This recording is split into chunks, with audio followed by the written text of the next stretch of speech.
If you love this video, please give me a thumbs up.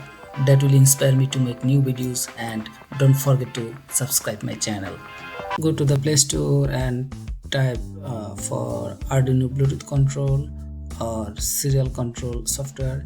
You'll see there are lots of apps available in the Play Store. You can download any of them, but I chose this one.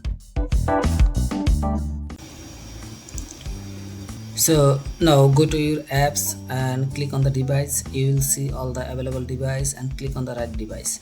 If it's connected correctly, then you will see the red LED will stop and it will start blinking slowly. Then you can go to the terminal option and click on the on or off button.